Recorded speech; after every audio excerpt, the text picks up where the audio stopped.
Assalamualaikum warahmatullahi wabarakatuh. Kembali lagi bersama channel Belajar Sejarah 17. Jika pada kesempatan sebelumnya kita telah membahas banyak agama, diantaranya adalah agama Hindu, Buddha, Kristen, Katolik, dan Islam, maka pada kesempatan kali ini kita akan belajar salah satu sejarah agama yang paling fundamental, yang paling kemudian familiar, salah satu di dunia, dan yang paling banyak kontroversi, yaitu agama Yahudi. Mungkin apa yang ada di bayangan teman-teman jika kita bicara terkait Yahudi? Maka gambarannya adalah Israel, maka gambarannya adalah Zionis, maka gambarannya adalah konflik Timur Tengah antara Israel dan Palestina atau Zionis dengan Hamas. Namun terlepas daripada itu semua, marilah kita bahas. Dan saya mau disclaimer karena banyak komentar yang mengarah di ini dan itu. Mau disclaimer bahwa channel ini tidak memihak kepada satu iman atau sebagian kelompok manapun. Channel ini murni channel sejarah, murni channel yang kemudian mengangkat kisah-kisah sejarah dari sumber-sumber yang kredibel.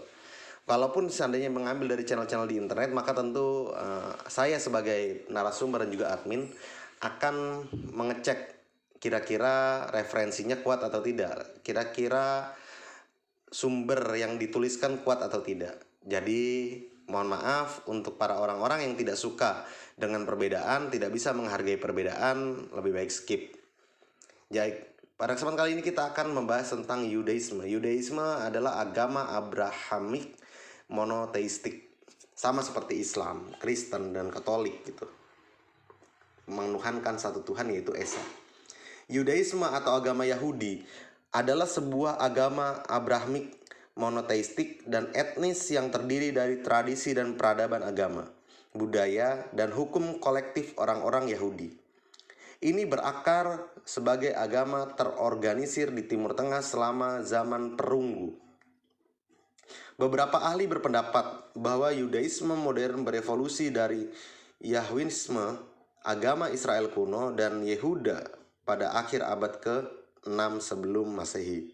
Dengan demikian dianggap sebagai salah satu agama monoteistik tertua. Jadi ada agama, memang salah satu agama tertua itu adalah Hindu. Tapi sedangkan dalam konsep monoteistik salah satu yang tertua adalah Yahudi. Dan ini diakui oleh dunia.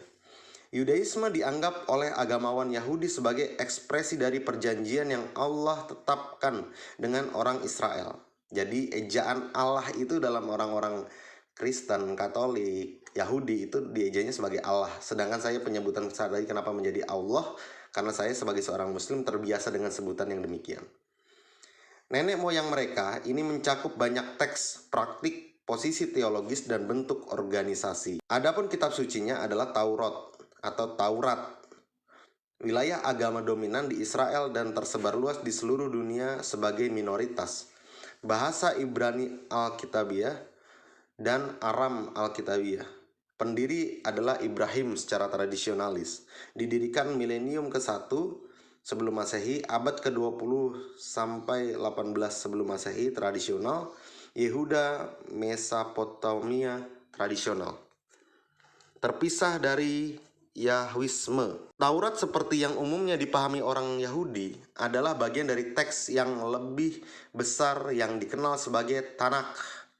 Tanakh juga dikenal oleh para sarjana agama sekuler sebagai Alkitab Ibrani dan bagi orang Kristen sebagai Perjanjian Lama.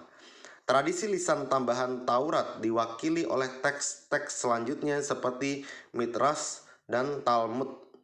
Kata Ibrani atau Torah dapat berarti ajaran, hukum, atau instruksi.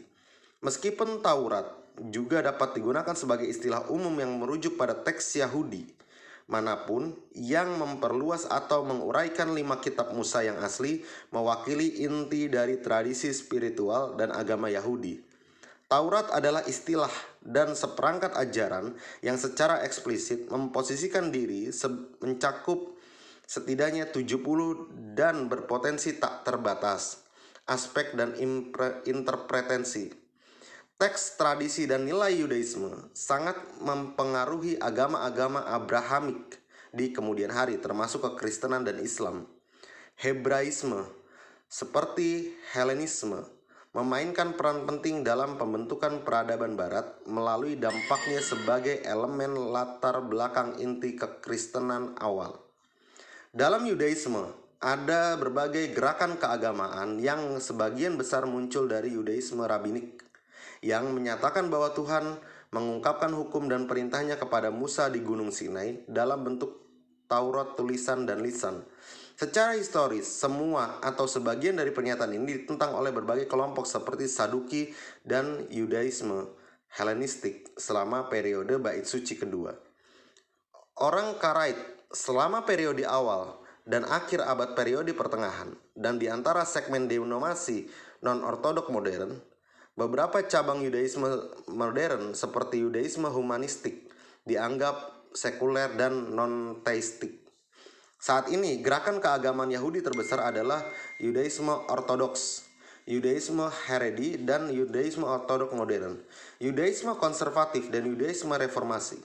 Sumber utama peradaban atau perbedaan antara kelompok-kelompok ini adalah pendekatan mereka terhadap halakha atau hukum Yahudi, otoritas tradisi rabi, dan signifikasi terhadap negara Israel. Yudaisme ortodoks menyatakan bahwa Taurat dan halakha berasal dari ilahi, abadi, dan tidak dapat diubah, dan bahwa mereka harus diikuti dengan ketat. Yudaisme konservatif dan reformasi lebih liberal dengan Yudaisme konservatif umumnya mempromosikan interpretasi yang lebih tradisionalis tentang persyaratan Yudaisme daripada Yudaisme reformasi. Jadi ada perbedaan, teman-teman. Jadi kalau di Islam ada istilah Islam liberal, begitupun di Yuda atau di agama Yudaisme atau di agama Yahudi, mereka pun terpecah. Ada yang memang ya sudah kembali pada Taurat gitu. Tapi ada juga yang menyatakan oh enggak, perlu tafsir, perlu perubahan dan sebagainya macam. Dan ini yang kemudian menjadi menarik. Posisi reformasi yang khas adalah bahwa halakha atau hukum harus dilihat sebagai perangkat pedoman umum daripada sebagai perangkat batasan dan kewajiban yang harus ditaati oleh semua orang Yahudi. Secara historis, pengadilan khusus memberlakukan halakha hari ini. Pengadilan ini masih ada, tetapi praktik Yudaisme sebagian besar bersifat sukarela.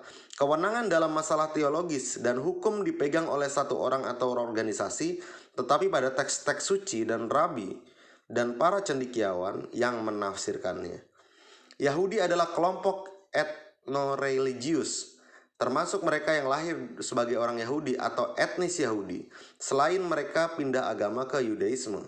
Pada tahun 2019, populasi Yahudi di dunia diperkirakan sekitar 14,7 juta atau sekitar 0,19% dari total populasi dunia, sekitar 46,9% dari semua orang Yahudi yang tinggal di Israel, dan 38,8% lainnya tinggal di Amerika Serikat dan Kanada. Dengan bagian besarnya sisanya tinggal di Eropa dan kelompok minoritas lainnya tersebar di seluruh Amerika Latin, Asia, Afrika, dan Australia. Dan yang kita tahu hari ini, teman-teman, kalau bicara persebaran Yahudi, orang-orang Yahudi sudah mulai masuk dan ada bahkan berkembang di Indonesia.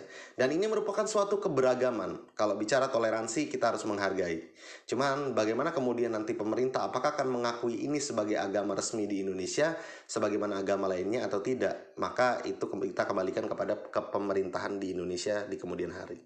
Khasanah literatur. Hari ini kita akan bahas tentang khasanah literatur. Berikut ini adalah senarai dasar susastra utama seputar amalan-amalan dan gagasan-gagasan dalam agama Yahudi.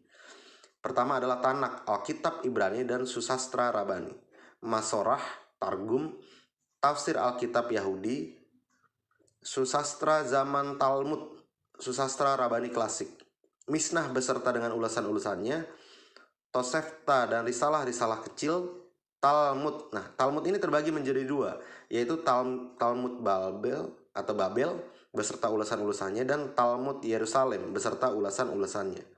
Susastra Midras, Midras Halakha dan Midras Agada. Susastra Halakah, susastra utama perihal hukum dan adat istiadat Yahudi, yaitu ada dibagi tiga menjadi Misnah Torah beserta ulasan-ulasannya, Tur beserta ulasan-ulasannya, dan Shulchan Aruch beserta ulasan-ulasannya. Susastra soal jawab. Jadi susastra soal jawab ini terkait dengan pertanyaan-pertanyaan yang kemudian akan dijawab oleh orang-orang Yahudi atas pertanyaan-pertanyaan terkait agama mereka.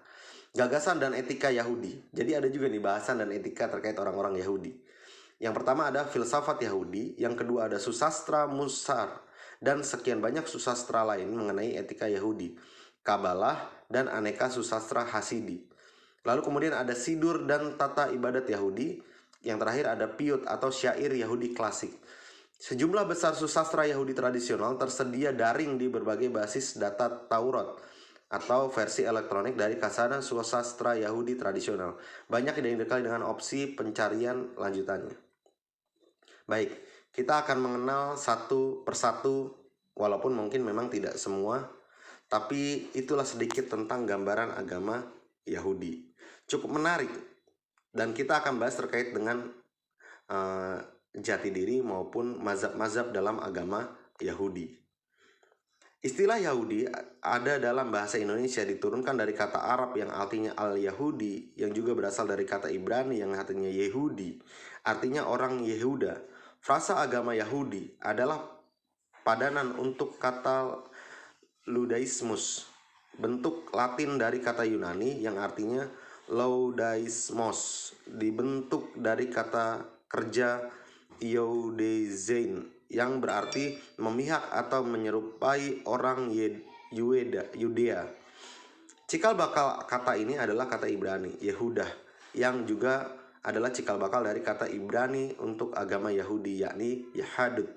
Istilah Laudaismos pertama kali muncul dalam kitab 2 Makabe yang tertulis pada abad ke-2 sebelum Masehi. Sesuai dengan konteks zamannya, istilah ini mensyaratkan usaha pencarian atau pembentukan jati diri budaya bangsa sebagaimana kebalikannya dari Helenismos. Mengisyaratkan ketertundukan bangsa kepada adat istiadat Yunani, konflik antara Ludaismos dan Helenismos melatar belakangi pemberontakan Makabe, dan oleh karena itu juga melatar belakangi kemunculan istilah Ludaismos. Lalu selanjutnya kita akan bahas terkait mazhab-mazhab, karena kalau kita bahas semua terperinci akan sangat panjang, maka saya garis-garis besarnya adalah mazhab-mazhabnya, karena di hampir-hampir ya, yang saya ulas adalah hampir di semua agama ini memiliki mazhab-mazhab kawan-kawan, dan salah satunya adalah di Islam, Kristen Ortodoks atau Kristen Protestan, ada juga di Kristen Katolik. Hampir semuanya memiliki kelompok atau istilah dikenalnya lebih umumnya adalah mazhab-mazhab. Yang pertama ada mazhab yaitu Yahudi Ortodoks. Yang kedua ada mazhab Yahudi Konservatif, mazhab Yahudi Pembaharuan, mazhab Yahudi Rekonstruksionistis, mazhab Yahudi Pemulihan, dan mazhab Yahudi Humanis. Jadi memang banyak perbedaan-perbedaan. Adapun di Israel memiliki mazhab-mazhab juga yang berbeda sebetulnya. Ada misalnya Kriani dan Samiri, Haimanot, dan lain-lain. Nah, terkait amalan, pemuka sejarah, agama, dan sebagainya macam, atau hubungannya dengan agama lain, kalau kita bahas mungkin akan terlalu panjang. Jadi secara garis besar, Yahudi ini monoistik atau Abrahamik, sama seperti Islam, sama seperti Kristen Protestan, sama seperti Katolik. Nah, artinya memang memiliki satu rumpun ikatan fundamental yang serupa, yaitu menuhankan Tuhan yang satu dan esa. Jadi demikian, jika ada salah katanya saya mohon maaf, dan saya harap tidak ada ketersinggungan karena kita sama-sama belajar. Kembali lagi, kita sama-sama belajar, dan saya tekankan sekali lagi, kita sama-sama belajar. Jangan lupa like, comment, and subscribe. Jika ada kesalahan tolong dikritisi di komentar, dan jika memang ada request terkait sejarah apapun itu silahkan disampaikan. Terima kasih. Billahi fisabilil haq. Wassalamualaikum warahmatullahi wabarakatuh.